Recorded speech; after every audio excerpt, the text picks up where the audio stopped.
Well, hello there, YouTubers. It is I, the one, the only. Thank God for small miracles, big, and I do mean big. And did I say big? I said big. D. Coming to you live and in person. That's right, live and in person. But before we get into today's other topic, have you subscribed? If not, why not? How come you haven't subscribed? Subscribe to the channel. Come on, subscribe. Phew, glad I got that off my chest. Hit the bell, dingy. Did you hit the dingy? Dingy. Hit the dingy. Whew, man. And share to people you like, don't like, I don't care. I'm just not that proud. And also, raise the window. Like it, thumbs up. If you're a winner, if you're a loser, give it a thumbs down. At least we'll know who the losers are. And I've been asked this question, and I just got asked it again, so I thought I'd do a quick video on it. Second for the day. And that is, why are so many people getting out of expediting? Well, it's like the mass exodus of biblical proportions. Moses went out to the interstate and parted the seas, and drivers are leaving in droves. Why? Well, I can go back to what a broker said on a Facebook group page, that the customers, the shippers, don't want to pay anymore. Of course not, folks. They signed a contract with the broker, saying they're going to move X amount of freight for X amount of dollars, and that's how they do it. Okay?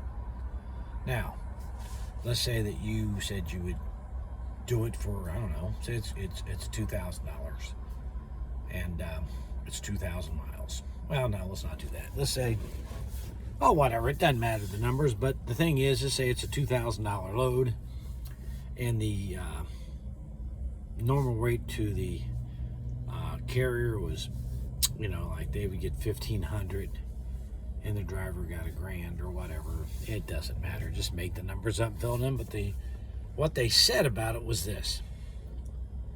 Well, the shipper doesn't want to pay anymore. I mean, gas is over $4 something a gallon. They did these contracts when it was in the twos. They don't want to pay anymore. Of course not. They want to keep their monies. Well, they have to cut the rates to the drivers and the carriers, so they could maintain their pricing structure and their profits with inflation. What they just say is this, long and short, they're screwing over the carrier and the drivers so they can maintain their profit margin. It doesn't matter that you're the one paying the cost. They could care less. Freight's going down because we're hitting recessionary measures. Okay, there you go. Let's go, Brandon. For all you who pulled that lever, let's go, Brandon. Now you're seeing the end results for that stupid move. Everybody tried to tell you not to do that, but you did it anyway. And I'm not going to get political here, but let's be honest. It was dumb. That's enough of my rant. But the thing is that policies have consequences. Now the gas is well over $4 something a gallon. What does that mean? It means that your profit's going. Owners looking for drivers, of course they are. My video talking about what 80 cents a mile paid. If you went out east at those rates and hit the toll roads, it would be even worse. You can't do it. If you're the driver paying the tolls, the fees, the gas, you can't. You can't do it. You can't go east. You can't go to the East Coast where there's a toll road. It'll kill you. You won't make any money. No one cares. So the drivers out there who were running for fleet owners figured out that they're not making money. They turned the vans in, left the industry, and we're going to McDonald's in those places at $15 an hour. Why? It's making more than they made. They're leaving in droves, folks. Go try and buy a van. There's a guy trying to sell a rebuilt 2018 ProMaster with 30-something thousand miles on it. Rebuilt, title, branded for $32,000. I bought that thing new for $32,000. back in 2018. Right. So, now you want one that's been totaled and rebranded.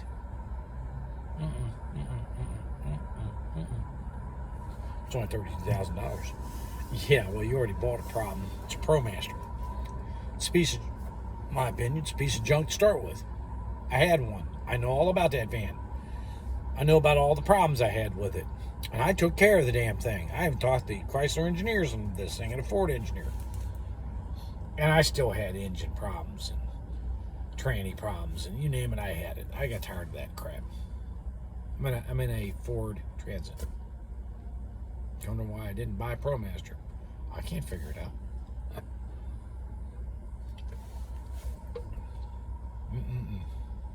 So, used vans are running $65,000. No one's going to get in this industry and pay that kind of money. If you do, you're an idiot. Don't do that. Don't go out and buy these vans at these prices. Bubble bust, you're stuck with it.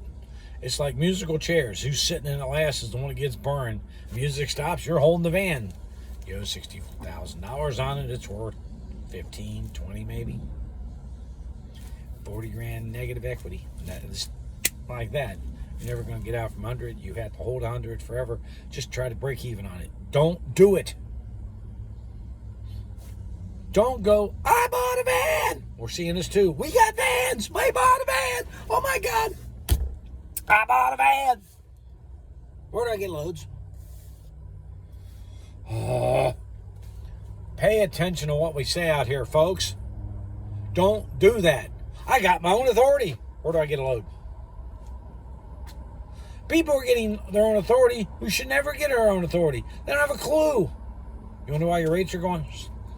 Well, I saw this today. A load that was coming from, it's going 380 miles or 360 miles or something. Say 360, it doesn't matter. 366, something like that. 366 miles going from a city in Texas to Dallas. $200 is what they want to give for it. First thing someone said is, well, is there something else you can put on with it?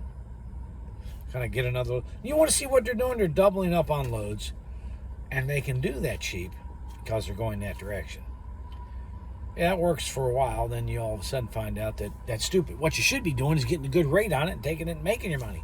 But no, you idiots out there, and I call you idiots, drop the rates because it's cheaper to stick another one in. And you wonder why the rates are down and you're walking around crying. You're the problem.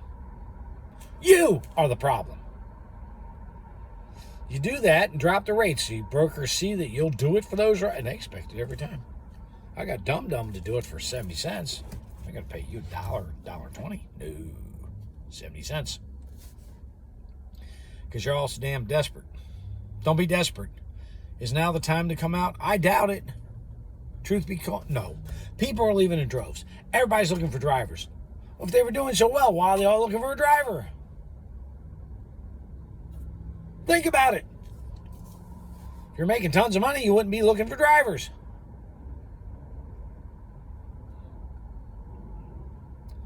Run out there and buy just any piece of junk you can find to get it on the road so you can get out here and go broke. And that's happening too. Vans are being advertised in these groups for sale 2, 3, 5 a day. It's amazing. Those are all the people trying to get out. Why are you trying to get in?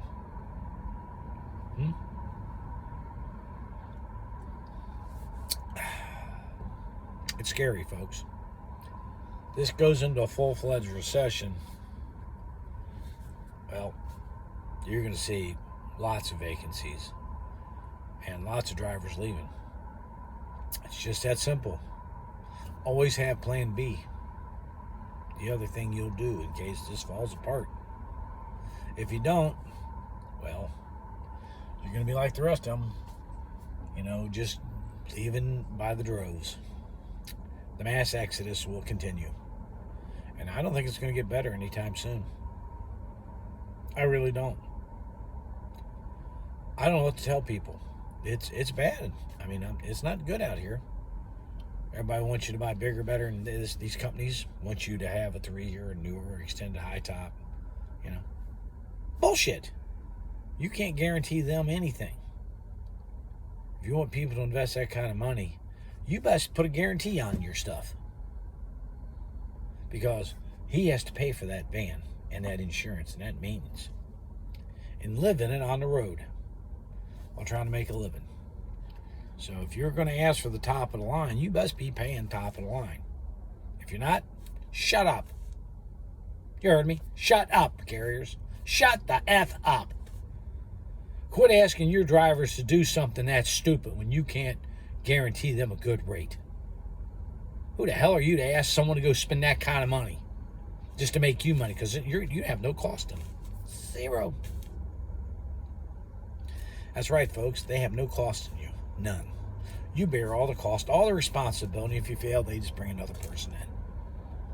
Don't be that person. Definitely don't go get your own authority, especially if you've never done it. Because you don't know that these areas are not the greatest. Dallas is not the greatest. Where are you going to go from here? I mean, really.